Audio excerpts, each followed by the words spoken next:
Work smarter, AlphaList.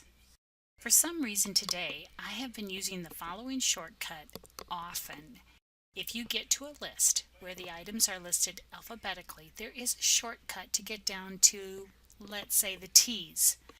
When you see such a list of names or folders or documents, try using your keyboard.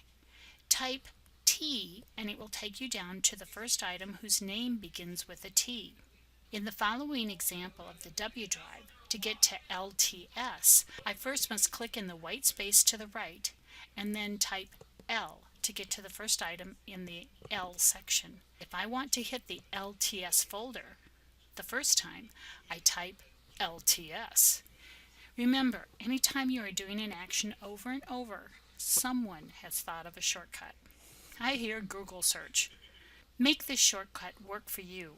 Work smarter.